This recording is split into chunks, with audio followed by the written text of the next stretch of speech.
হাসির রাজা, জ্ঞানের রাজা, রসিক রাজা। মানে আমি তোমায় সকাল সকাল কোন অলক্ষণে কথা বললাম রানী? আমি তো কিছুই বুঝতে পারছি না। বললেন না, অলক্ষণে কথা বললেন না। ভুলে যাবেন না, আমি আপনার রানী, এই কৃষ্ণনগরের রানী। আমি তো তোমায় একটু কোনো কথা নয়, হ্যাঁ? নিজের কাজ নিজে করুন, বুঝলেন? অন্দরমহলে আমার অনেক কাজ আছে। নিজের কাজ নিজে করব? আমি তোমার স্বামী, আমি তোমার কাছে এইটুকু আবদার করতে পারি না? হ্যাঁ,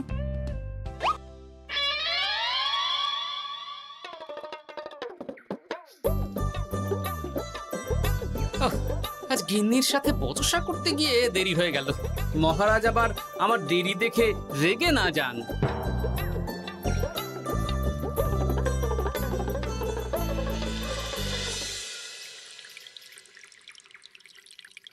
হ্যাঁ, তুমি কথাটা খুব একটা মন্দ বলনি মন্ত্রী। এতে রাজ্যবাসীরও উপকার হবে আর রাজকোষেরও খুব একটা চাপ পড়বে না। তাহলে মহারাজ সব ঘরে ঘরে এই বার্তা পৌঁছে দিই। কি এত বড় সাহস তোমার? আমার মুখে মুখে কথা বলছো?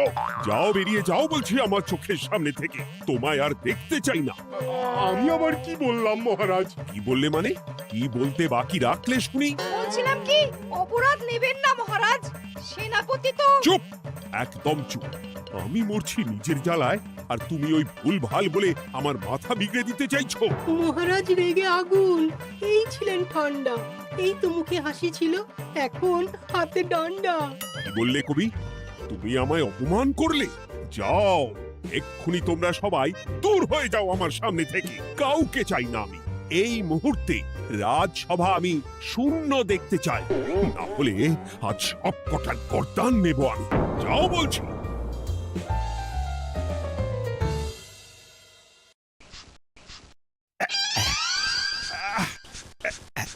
আহা, একটু শান্তি হলো। ভেবেছিলাম রাজসভায় করব তাই রে নাই রে, রাজা দিলেন ঘাড় ধাক্কা, এখন সবাই বাইরে। সে তো তোমার জন্য, তুমিই তো বেমক্কা একটা এমন কবিতা বললে। আহ, কেন এইভাবে চটছেন মন্ত্রী মশাই? দোষ তো আপনারও। আপনি তো কি একটা বলে রাজা মশাইয়ের মাথা গরম করে দিলেন। আমি আবার কি বলেছি? আরে মহারাজ তো সেনাপতির ওপর রেগে গেলেন।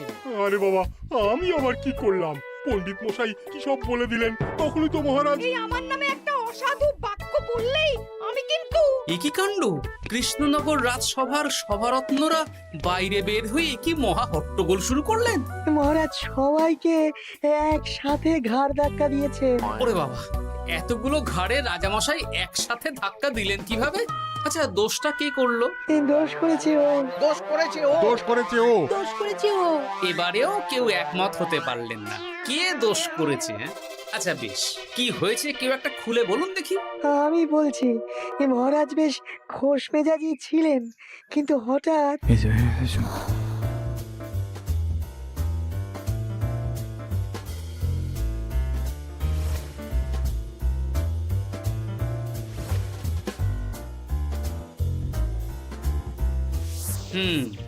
এই কাণ্ড! এ তো ভারী অদ্ভুত রোগ মনে হচ্ছে। মহারাজের আচমকা মাথায় রক্ত চড়ে গেল নাকি? হ্যাঁ, মহারাজ আপনাদের রাজসভায় ডেকেছেন। ওরে বাবা না, যাব না গো আমি, আমার কাছে আমার প্রাণ সবচেয়ে দামি। আমিও যাব না, নির্ঘাত মহারাজ গর্দান নিতেই ডাকছেন। আমিও যাব না গোপাল, আমারও প্রাণের বড় মায়া। আচ্ছা, এটা কি কোনো কথা হলো? হ্যাঁ, প্রাণের মায়া কার নেই বলুন তো? আর মহারাজ যে গর্দান নিতেই ডাকছেন তার কি কোনো মানে আছে? অন্য কারণও তো হতে পারে। তুমি কি করে বুঝলে? হ্যাঁ, বুঝতে পারিনি, তবে আন্দাজ করেছি।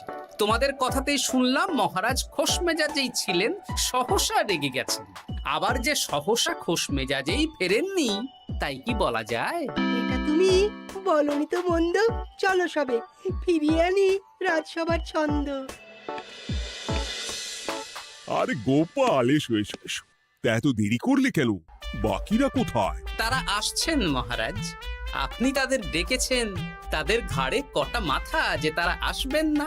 কিন্তু মহারাজ, আমি অন্য কথা ভাবছি। কি কথা গোপাল? আপনি নাকি সভায় আজ হঠাৎ সবার উপরে রেগে গিয়ে তাদের সভা থেকে বের করে দিয়েছেন মহারাজ। এ কি সত্যি মহারাজ? আরে না না গোপাল, মোটেও না। বলতে পারো আমি সবার সাথে একযোগে একটা রসিকতা করছিলাম। আমি দেখছিলাম সবাই আমার রসিকতা কেমন বুঝতে পারে। তাই নাকি? আসলে তুমি ছিলে না বলেই এরা কেউ আমার রসিকতা ধরতে পারেনি। এ কি সত্যি মহারাজ? আপনি সত্যি আমাদের উপর কোনো রাগ করেননি? হুম, এ কি, এই সব কিছুই আপনার রসিকতা ছিল? ও মা, তাই নাকি মহারাজ? এই যে আপনি শুনিয়ে দিলেন কথা কড়া কড়া, সবকিছুই ছিল আসলে নিছক মজা করা। আহ, আবার যত সব বাজে বকছো তোমরা। এত কথা কেন? তোমরা কেউ আসলে মহারাজ কৃষ্ণচন্দ্রের রাজসভার যোগ্য নও। যাও যাও, দূর হয়ে যাও। কিন্তু মহারাজ এই যে আপনি বললেন। আহ, তুমি সবার আগে যাও তো। তুমি হলে সব নষ্টের গোড়া। যাও বলছি, আমার আর ভালো লাগছে না। যাও। জব বাবা।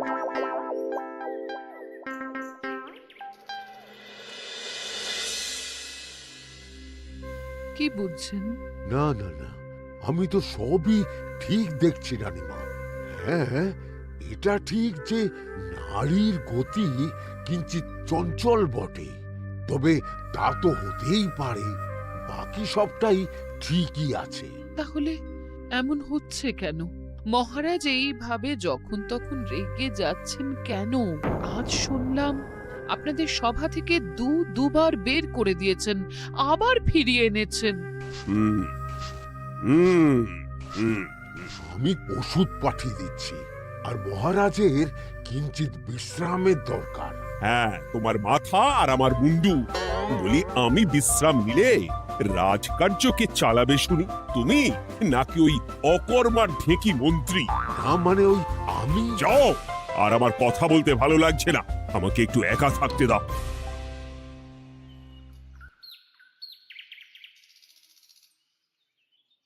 ব্যাপারটা কি বুঝলে গোপাল? রাজবৈদ্য তো মহারাজকে দেখতে রাজবাড়িতে গেছেন। কি মনে হয়? গতকালও আমি যখন বাগানে গেলাম,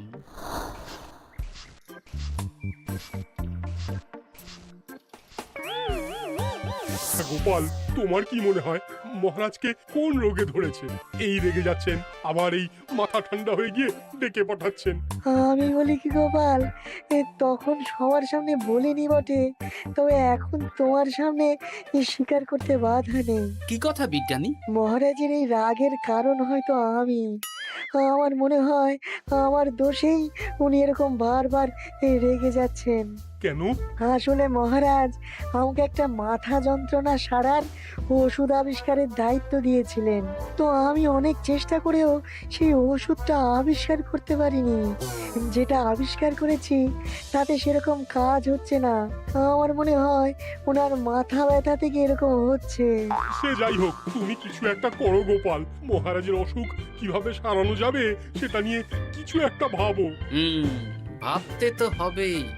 আজ সন্ধেবেলায় তুমি তোমার বাড়িতে বাকি সভাসদদের ডেকে আনো, আমি সমাধান সঙ্গে নিয়ে সময় মতো চলে আসবো। আচ্ছা বেশ, তাই হবে। আমি এখনই বাকিদের খবর দিয়ে দিচ্ছি। আর বিজ্ঞানী, একটু এদিকে এসো তো, একটা কথা আছে।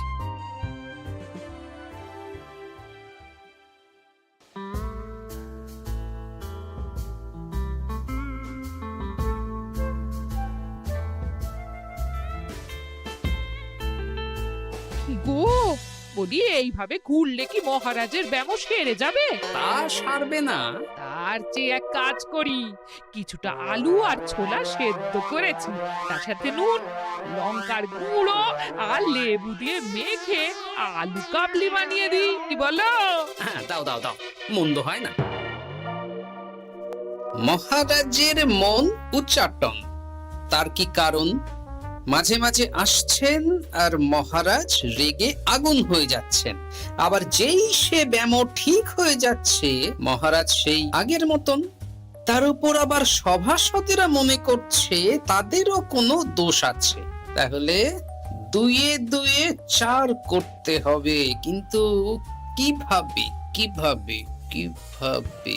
এই নাও। আলু কাবলি খেয়ে পেট ঠান্ডা করে নাও দেখি। আহ, বেশ কিছুদিন আগে বিজ্ঞানী লেবুর রসের জাদুর কথাই তো বলছিল। আচ্ছা গিন্নি, তুমি তোমার বিয়ের সময় তোমার বাবার মুদির দোকানের একটা কাঠের ছোট বাক্স পেয়েছিলে না, যাতে শ্বশুর মশাই মোহর রাখতেন? উমা, সে বাক্স তো ঝুলকালি মেখে আছে গো, তা দিয়ে তোমার কি হবে? ঝুলকালি লেগেছে? বাবা বাবা বাবা, তাতে তো আমার কাজ আরো ভালো হবে। যাও যাও যাও, নিয়ে এসো দেখি। আমি ততক্ষণে বেশ খানিকটা অদৃশ্য কালি বানিয়ে ফেলি। না না, আমি তো বলছি মহারাজের কোনো রোগ নেই, সামান্য উদ্বেগ ছাড়া আর কোনো সমস্যাই নেই মহারাজের। তাহলে মহারাজ আমাদের এই তুর্কি নাচন কেন নাচাচ্ছেন শুনি, মস্করা করে? তাই তো উত্তর জানা চাই তো। আর এই যে এত জরুরি তলব পাঠিয়ে গোপাল আমাদের ডেকে পাঠালো, তার তো টিকিরও দেখা নেই। গোপাল কি করবে শুনি? যে রোগ আদপেই নেই সেই রোগ কিনা ওই গোপাল ছাড়াবে? আমার তো বিশ্বাসই হয় না।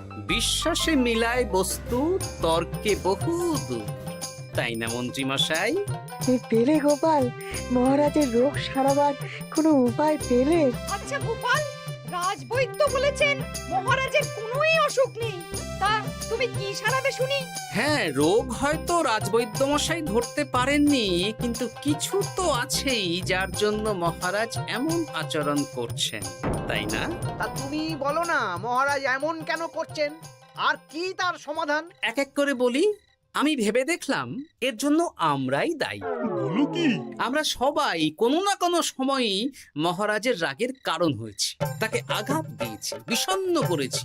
ইচ্ছে করে করিনি হয়তো, কিন্তু করেছি। আর মহারাজ সেই সব কথা বুকে চাপা দিয়ে রেখেছেন। তুমি বলতে চাইছো অতীতে সেই সব ভুলের কারণেই মহারাজ এমন করছেন? আমার তো তাই মনে হয় সেনাপতি। আচ্ছা তর্কের খাতিরে যদি তাই ধরে নি, তাহলে এখন আমাদের কি করণীয়? আমরা তো কাল যন্ত্রে চেপে অতীতে ফিরে যেতে পারবো না যে সেই সব ভুলগুলো শুধরে দেব। তা হয়তো হবে না, কিন্তু কিংকর্তব্য বিমূঢ় বাবার আদেশ যদি মানি, তাহলে এই সমস্যার সমাধান সম্ভব মন্ত্রী মশাই। কি বললে? ত্রিকালজ্ঞ বাবা কিংকর্তব্য বিমূঢ়, সে আবার কি গোপাল? আছেন একজন জ্ঞানী ব্যক্তি, আমার খুব পরিচিত। তার দেওয়া একটা উপদেশ আমার জানা আছে। আমার বিশ্বাস তাতে মহারাজের এই সমস্যার সমাধান হয়ে যাবে। কি করে শুনি? এই কালি হলো অদৃশ্য কালি। কলম দিয়ে অদৃশ্য কালিতে কাগজের উপর লিখতে হবে। কি লিখতে হবে? লিখতে হবে যে মহারাজের সাথে অতি সাম্প্রতিক কালে আমরা যা যা অন্যায় করেছি তাই লিখতে হবে। কোনো মিথ্যে কথা লেখা যাবে না। তবে চিন্তা নেই, অদৃশ্য কালি, ফলে কেউ কারো লেখা পড়তে পারবে না। এইবার এই কাগজ ভাঁজ করে ফেলে দিতে হবে এই বাক্সে। বাক্সে তালা, তার চাবি থাকবে মন্ত্রী মশাইয়ের কাছে। আবার আমার কাছে কেন? পরে যাতে কোনো সন্দেহ না করেন, যা সন্দেহবাতিক মন আপনার। বললে এইবার এই বাক্স সারা রাত নদীর ধারে বটতলায় পড়ে থাকবে, চাঁদের আলো পান করবে। তারপর সকালে আমরা সবার সামনে এই বাক্স ফেলে দেব নদীর জলে। সবার অন্যায় সারা রাত চাঁদের আলো পান করে শুদ্ধ হয়ে ভেসে যাবে নদীর জলে। ব্যাস ব্যাস, আমরা সবাই পাপ মুক্ত হয়ে যাব। একদম সবাই শুদ্ধ হয়ে যাব, আর মহারাজের ব্যামো সেরে যাবে। কিন্তু তুমি কোনো চালাকি করছো না তো গোপাল? অদৃশ্য কালিতে লেখার সাথে আমি আর কোন চালাকি করব মন্ত্রী মশাই? দেখুন, আমি একটা কাগজে লিখছি। কি কিছু বোঝা যাচ্ছে? সত্যি তো কিছু বোঝা যাচ্ছে না যে আদৌ কিছু লেখা হয়েছে কি হয়নি। তাহলে লেখা শুরু করা যাক। এক এক করে লিখুন আর কাগজ ভাঁজ করে বাক্সে ভরে দিন। আর হ্যাঁ, একদম মিথ্যে কথা লিখবেন না, তাহলে কিন্তু লেখাগুলো অদৃশ্য থাকবে না, ফুটে উঠবে। আচ্ছা গোপাল, বুঝেছি। কলম কালি মন, লেখে 3 জন। মিথ্যে কথা লিখে দিলেই ঘটবে অঘটন। আমি বাক্সটা নদীর পাড়ে সঠিক জায়গায় রেখে আসবো। তারপর কাল সকালে সবাই মিলে এই বাক্স ফেলে দেব নদীর জলে। ঠিক আছে?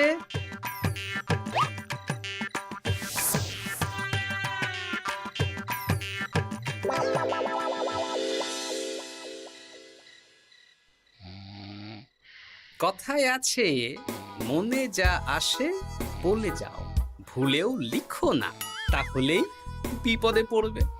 এদিকে কেমন সবাই নিজের নিজের দোষ লিখে বাক্সে ফেলে দিয়েছে। ভাগ্যিস আমি সবার লেখা কাগজগুলো রাতের অন্ধকারে বের করে আনলাম।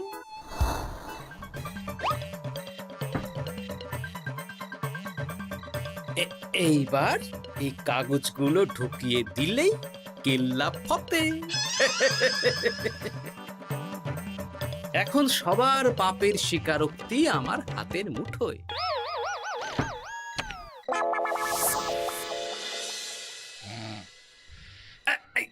আরে, ও মা গো, ও বাবা গো,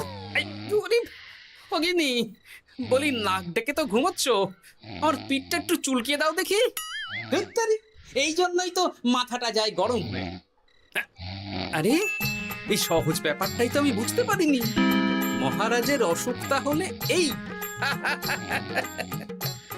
যাক, এই রাতের বেলাতেই একসাথে একটা ঢিল পেয়ে গেছি। এক ঢিলে মারবো দুই পাখি। রাজার অসুখও সারবে, আবার সব কটা পাজি শায়েস্তাও হবে। হ্যাঁ,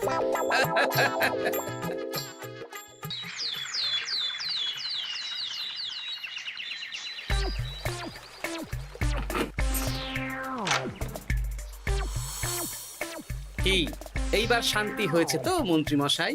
যেমন অদৃশ্য লেখা ছিল সেরকমই আছে তো? কিন্তু এইতে কি মহারাজের রোগ সেরে যাবে? যাবে না মানে? মনে করুন সেরে গেছে।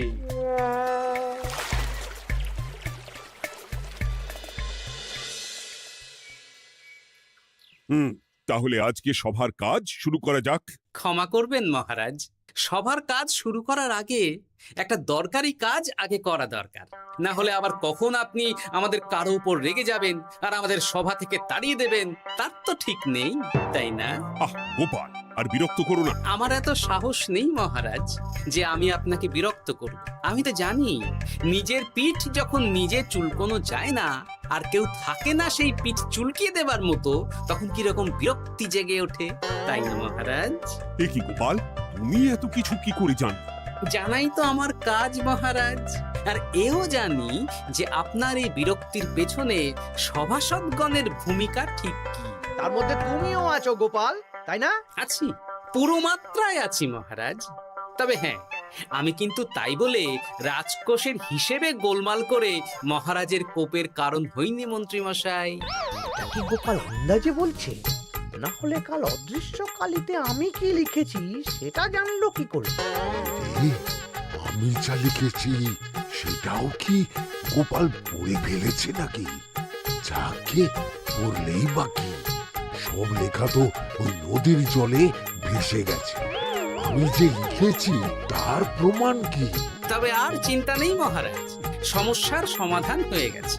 এখন থেকে আপনি যতক্ষণ রাজসভায় থাকবেন, প্রথমে মন্ত্রী মশাই, তারপর পণ্ডিত মশাই, আর তারপর রাজবৈদ্য পালা করে আপনার পিঠ চুলকে দেবে। কেন আমি কেন চুলকে দেবো? না দিলে যে আপনার কপালে অনেক বড় শাস্তি ঝুলছে মন্ত্রী মশাই। রাজকোষে যে জালিয়াতি আপনি করেছেন তার স্বীকারোক্তি আমি হাজির করব যে মহারাজের সামনে।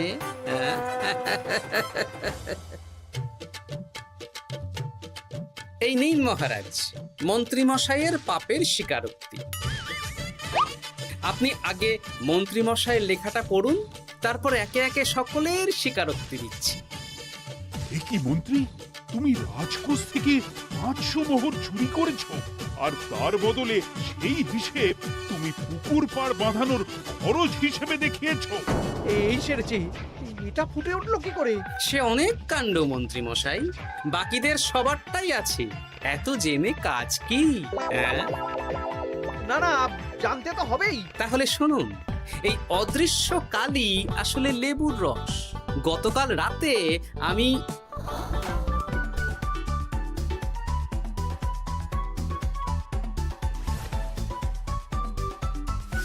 এবার লেবুর রসে অদৃশ্য লেখা কেন বা কিভাবে ফুটে উঠলো সেটা বিজ্ঞানী বোঝাবে।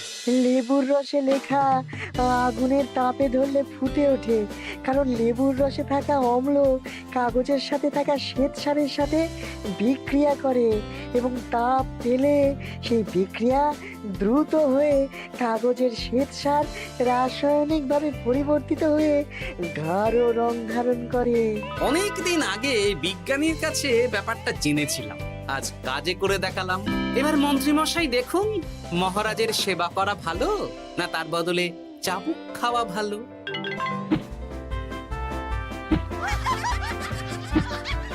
ওরে বাবা না, না, উহ! আগে যেমন বুনো ওল তেমনই তো বাঘা তেঁতুল হবে মন্ত্রী মশাই।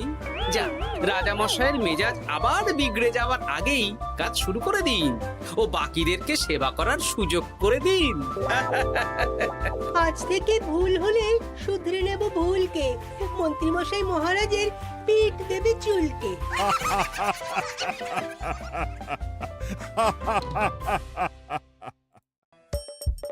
হাসির রাজা জ্ঞানের রাজা রসিক রাজা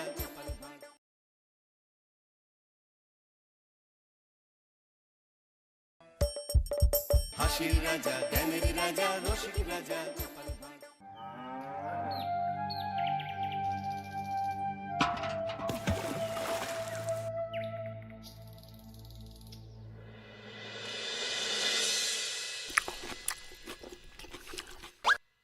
হে কি, জল নেই? জল শেষ হয়ে গেল নাকি? এই জানো তো, গ্রামের সব জলাশয়ের জলস্তর না নেমে গেছে, পুকুরও শুকিয়ে গেছে, কুয়োতে জল অনেক নিচে চলে গেছে। কি যে হবে কে জানে। এই বছর তো বৃষ্টি হয়েছে কম, তার উপর মানুষজন জল ব্যবহারের চেয়ে নষ্ট করে বেশি। দেখি, মহারাজকে বলতে হবে।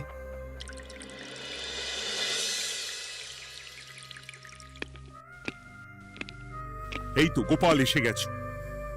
শুনেছো, রাজ্যের সকল জলাশয়ে শুধু শুনিনি, চাক্ষুষ দেখেছি, আর এর কারণ ও তার সমাধানও ভেবে এসেছি মহারাজ। তুমি কি বলতে চাইছো সেটা বলো না খোলসা করে।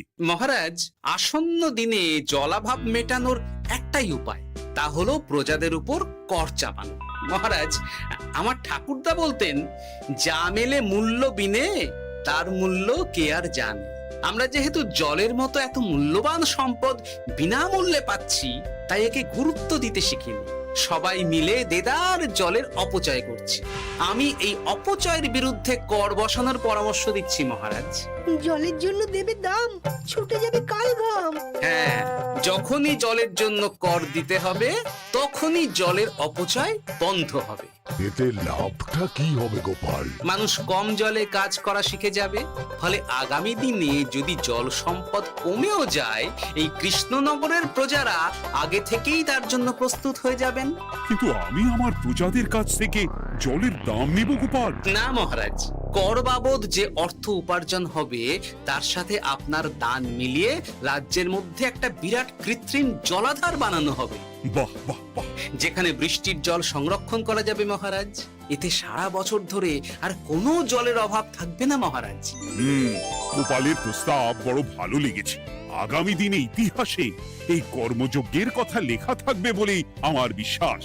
আর তাই আমি গোপালকে এই মুহূর্তে 50টি স্বর্ণমোহর উপহার দেব বলে ঘোষণা করছি। সাধু সাধু সাধু।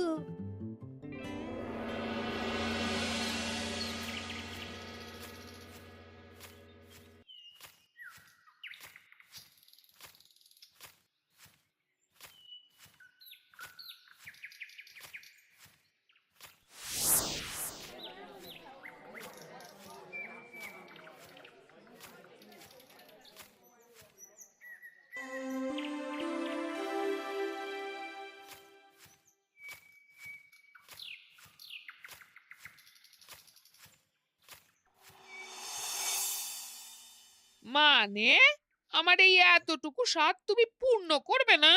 আমি কি নিজের জন্য চেয়েছি নাকি?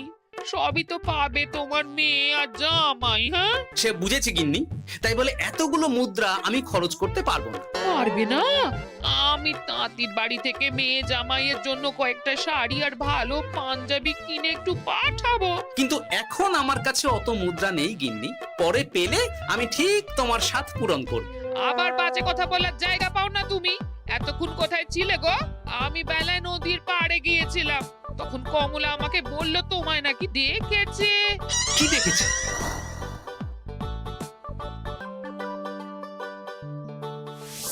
গেল? এত বড় মুদ্রার থলে কি হাওয়াতে উবে গেল নাকি?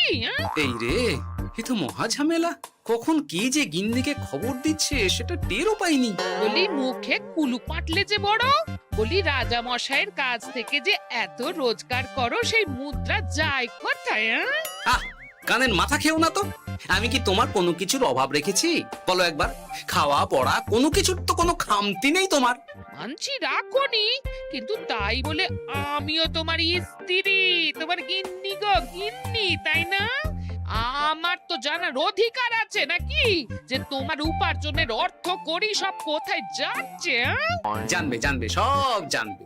এখন কিছু খেতে দাও দেখি, পেটে ছুঁচোয় ডন বৈঠক মারছে। না, এরপর থেকে আর মহারাজের কাছে উপহার পেলে ওইভাবে খোলা হাটের মধ্যে দিয়ে আসা যাওয়া করা যাবে না।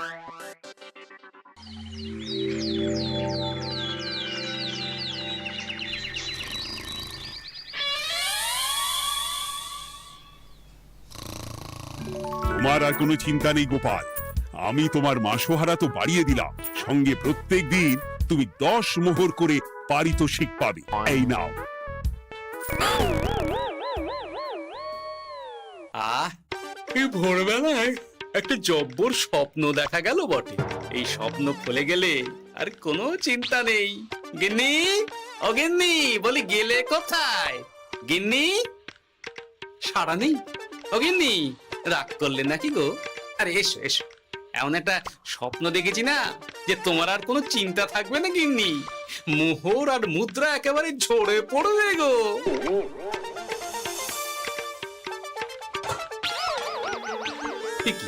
এইসব ফলাহার সাজিয়ে রেখে গেল কোথায় গিন্নি? নিজের বাপের বাড়িতে তো যাবে না, কেউ নেই সেখানে। মেয়ের বাড়ি গেল নাকি?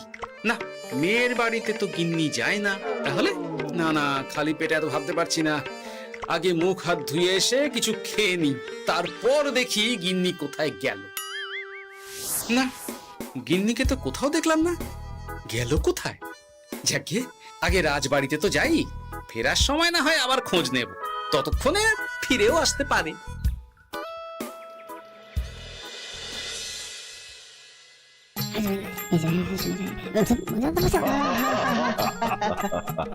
বাহ বাহ বাহ, একেই বোধহয় বলে সঙ্গগুণ। অনেকদিন এত হাসি নিয়ে। যা বলেছেন মহারাজ। হাসির চোটে পেটে ধরছে খিল। কর্তার গিন্নিতে দেখছি রয়েছে অনেক মেল। গিন্নি, তুমি এখানে কি করছো? এ কি গোপাল, তুমি রাজসভায় এলে যে বড়? তুমি নাকি রাজসভার কাজ থেকে অবসর নিতে চেয়েছো? হ্যাঁ, এই কথা কে বললো মহারাজ? এই তো উনি বললেন। বলি আমি আবার কি করব? তুমি আমায় একটা কাজ দিলে আর সেটা আমি করব না বলো? আমি তোমায় কাজ দিলাম? কি কাজ? বাবা গোপাল, তুমি কি আকাশ থেকে পড়লে নাকি? তুমি তো তোমার গিন্নিকে বলে পাঠিয়েছো যে তুমি আর রাজসভার কাজে যোগ দিতে চাও না। তোমার নাকি আর কাজে মতি নেই, তুমি বিশ্রাম চাও। এই রে, গিন্নি দেখি ভয়ঙ্কর চাল দিয়েছে। আমার নামে রাজসভায় এসে এইসব বলেছে। তাই কথা ঠিকই গোপাল, যে তোমার অবসর গ্রহণের কথা শুনে আমি বিশেষ মনমরা হয়ে পড়েছিলাম। কিন্তু তোমার গিন্নি যেভাবে রাজসভায় হাসি মজা হুল্লোড় পরিবেশন করছে, তাতে আমার মনে হচ্ছে এ সাপে বর হয়েছে। এই বেলা যদি গোপালকে কায়দা করে রাজসভা থেকে তাড়ানো যায়, তাহলে আমার পথ থেকে বিরাট বড় একটা কাঁটা উপড়ে ফেলা যাবে। গোপাল গিন্নি সবার মধ্যে বিলিয়েছেন হাসি, তার জন্য রাজামশাই হয়েছেন ভারী খুশি। হ্যাঁ গোপাল, তাই আমি ঠিক করেছি তোমার স্থানে আমি তোমার গিন্নিকেই বহাল করব। হ্যাঁ, তোমার সঙ্গে ঘর সংসার করে ওর বুদ্ধি বেশ খোলতাই হয়েছে, সেটা বোঝাই যাচ্ছে। এছাড়াও আমাদের অনেক পরামর্শ দিয়ে সাহায্যও করতে পারবে। তাছাড়া উনি মহিলা বলে অন্দরমহলেও যেতে পারবেন, রানীমাও খুশি হবেন বলেই তো আমার বিশ্বাস। কি গোপাল গিন্নি, তোমার এই কাজ করতে কোনো আপত্তি নেই তো? আপত্তি কেন থাকবে মহারাজ? আমি ধন্য আপনি আমায় এত বড় সম্মান দিচ্ছেন বলে। এ তুমি আমার কত বড় সর্বনাশ করলে গিন্নি। তুমি কিনা শেষে আমার চাকরিটাই খেলে। এটা গোপালের জন্য বড় ভালো হলো, তাই না? কোনো কাজ করতে হবে না, কিন্তু রোজগার আগের মতোই থাকবে। অবসর আর উপার্জন একসাথে। না হে গোপাল, তুমি আর এখানে কাঁচুমাচু মুখে দাঁড়িয়ে না থেকে নিজের বিশ্রামে ব্যাঘাত ঘটিও না। আমাকে সবার কাজ শুরু করতে দাও। যথা আজ্ঞা মহারাজ।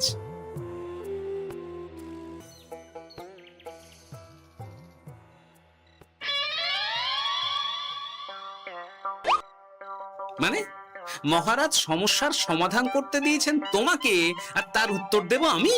কেন? তুমি আমার চাকরি খাবে আর তোমার সেই চাকরি রাখার দায় নেব আমি? হ্যাঁ হ্যাঁ নেবে।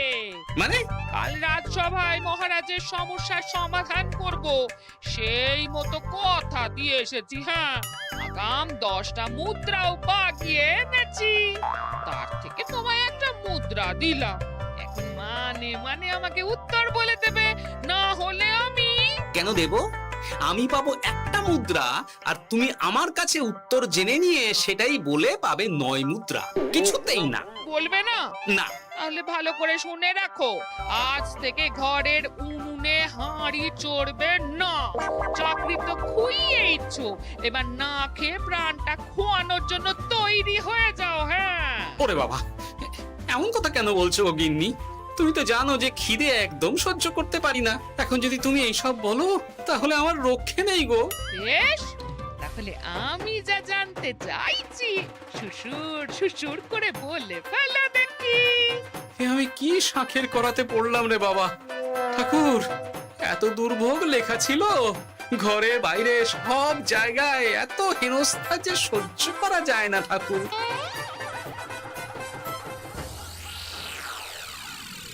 একেই তো বলে গো গিন্নি, মেঘ না চাইতেই জল। এতদিন কতভাবে চেষ্টা করেছি গোপালকে রাজসভা থেকে তাড়াবার, আর গোপাল নিজেই কিনা রাজসভা থেকে পালিয়ে গেল। কি সব বলছো? তোমার শরীর ঠিক আছে তো? শরীর মন সব ঠিক আছে, তবে গোপালের বদলে কাকে বহাল করা হয়েছে শুনলে তোমার মাথা ঘুরে যাবে। কাকে? গোপাল গিন্নিকে। আমার কিন্তু বিষয়টা খুব একটা সরল ঠেকছে না গো। গোপাল ভাঁড়ের বুদ্ধি তো আর যে সে বুদ্ধি নয়। উনি যাই করেন খুব ভেবে চিন্তে করেন, এর পেছনে আবার কোনো মতলব নেই তো। এটা তুমি মন্দ বলনি গিন্নি। গোপালকে নিয়ে সত্যিই কোনো বিশ্বাস নেই। ও কখন কি ঘোট পাকাচ্ছে বলা যায় না। আমাকেও সাবধানে থাকতে হবে। দেখতে হবে যে গোপাল আসলে কি চাল চালতে চাইছে।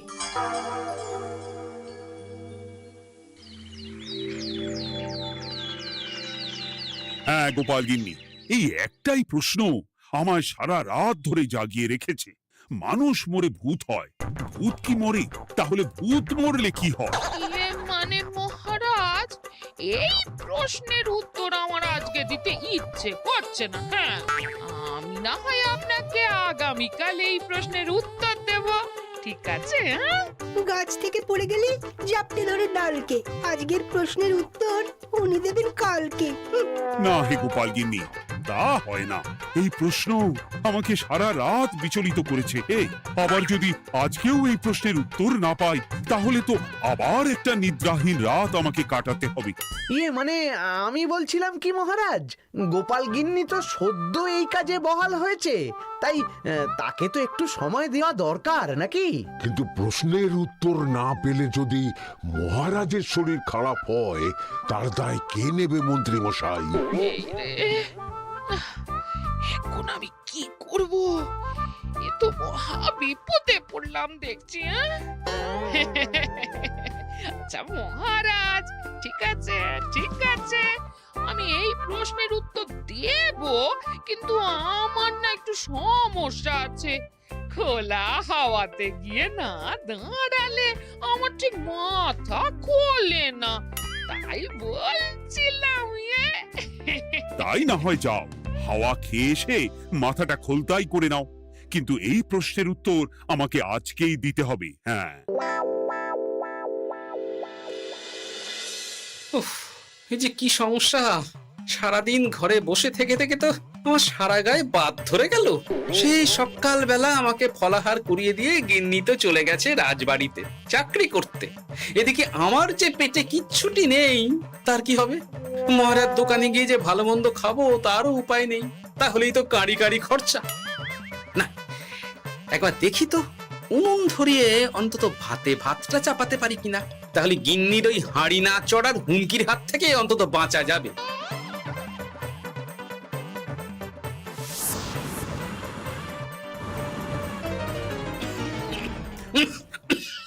ও বাবা গো, ও বাবা, এত কেসে কেসে সোজা শেষ যাত্রা হয়ে যাবে আমার। না, এর চেয়ে না খেয়ে মরাও ঢের ভালো। দেখি তুমি বাড়িতে কেন? এত হাঁপাচ্ছ কেন? সাড়ে তাড়া করেছে নাকি? আরে না গো, মানুষ মরে ভূত হয়, ভূত কি মরে? তাহলে ভূত মরলে কি হয়? খোলা হাওয়াতে গিয়ে না দাঁড়ালে আমার যে মাথা খোলে না। ও, এই হলো ব্যাপার। বেশ, এর উত্তর তোমায় আমি বলে দিচ্ছি। ভূত মরে প্রথমে এক ঝুড়ি অন্ধকার হয়, সেই অন্ধকার হাওয়াতে উড়ে বেড়ায়। এক সময় সেই অন্ধকার পাতলা হতে হতে কুয়াশার মতো হয়ে যায়। ব্যাস, মিটে গেল। ব্যাস, মিটে গেল। যদি রাজা মশাই এই কথা বিশ্বাস না করেন, তুমি হলপ করে বলবে আপনি যখন মরবেন একদম মিলিয়ে নেবেন মহারাজ। এর চেয়ে এক পা এদিক ওদিক হয় না যেন। হ্যাঁ, এই না হলে তুমি গোপাল ভাঁড়। বুঝেছ তাহলে? এই তুমি চিন্তা করো না, রাজবাড়ি থেকে ফেরার সময় আমি তোমার জন্য অনেক অনেক বাজার করে আনবো, ঠিক আছে? এই আমি যাই। এ তো ভারী মজা হলো। মহারাজ তক্ষুনি প্রশ্নের উত্তর চাইলে গিন্নি এইভাবে সেই রাজবাড়ি থেকে দুধ দাঁড়িয়ে ছুটে আসছে উত্তর জানতে। আমাকে তুমি একটা চাল দিয়ে কুপকাত করেছে তো গিন্নি। এইবার বুঝবে কত ধানে কত চাল।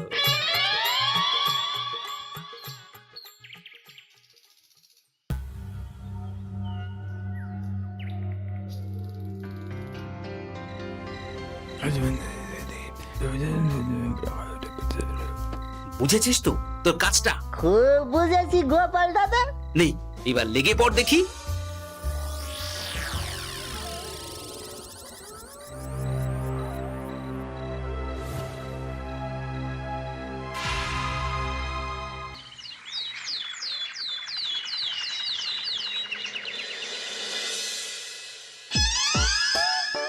তাহলে আর বলছি কি তোমাদের, সকালবেলায় উঠে দেখি মুখের এই হাল।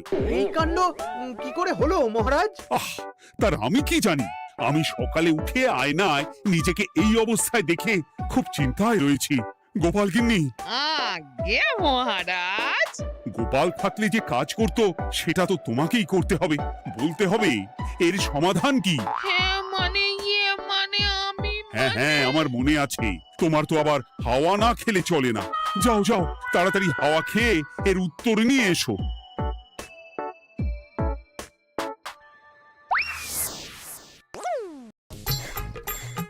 এই জন্য তুমি এত দূর ছুটে এলে গিন্নি। মহারাজকে বলবে যে তিনি যেন আজ রাতে চাদরটা মুখে ভালো করে মুড়িয়ে ঘুমোন, তাহলেই মিটে যাবে। এই রং চলে যাবে আর নতুন করে কিছু হবেও না। ও মা, বলি এত সোজা সমাধান? তা নয় তো কি?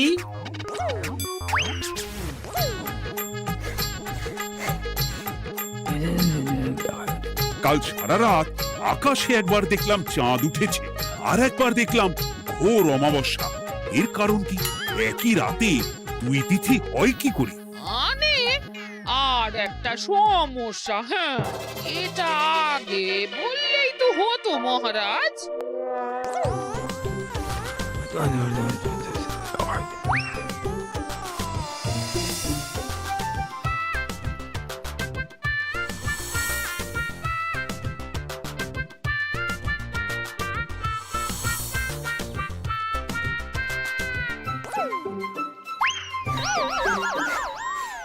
কি তুমি হাওয়া খেতে গিয়ে এইভাবে খাবি খাচ্ছ কেন গোপাল গিন্নি? এর কারণ আমি জানি মহারাজ। সে কি কাণ্ড! তুমি কি করে জানলে? গোপাল গিন্নি মোটেও হাওয়া খেতে যায়নি মহারাজ, সে গেছিল নিজের বাড়িতে গোপালের কাছে আপনার বলা প্রশ্নের উত্তর জেনে আসতে। মানে গোপাল গিন্নি তার মানে আমাকে ঠকিয়েছে? তা জানি না মহারাজ, তবে আমার মনে হয় এর পেছনে গোপালের কোনো গভীর ষড়যন্ত্র আছে। না হলে সে এমনটা করবে কেন? আর এক রাতেই আপনার সাথে এতগুলো অদ্ভুত ঘটনা পর পর ঘটবে কেন? বটে, এক্ষুনি গোপালকে ডেকে আনু।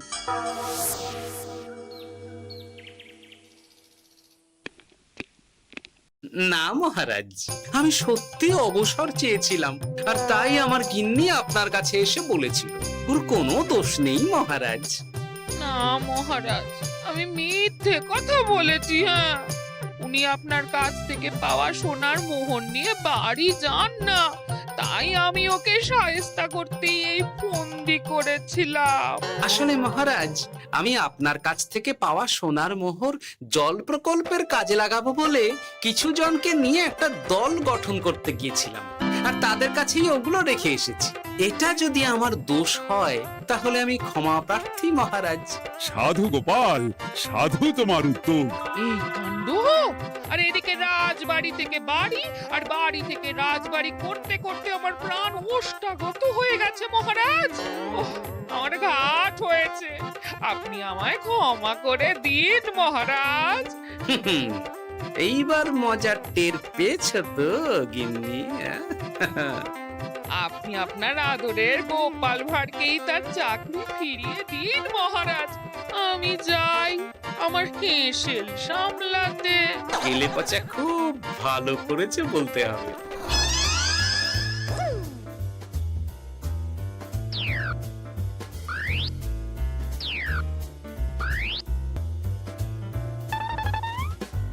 তবে মহারাজ, অমাবস্যা পূর্ণিমা সব আমার বুদ্ধিতেই কেলেপচা করেছিল।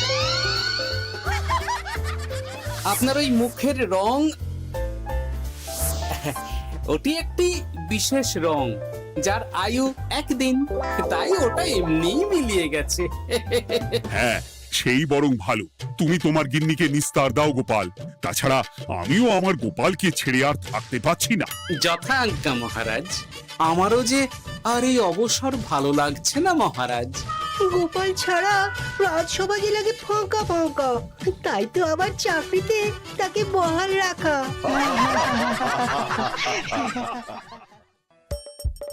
হাসির রাজা জ্ঞানের রাজা রসিক রাজা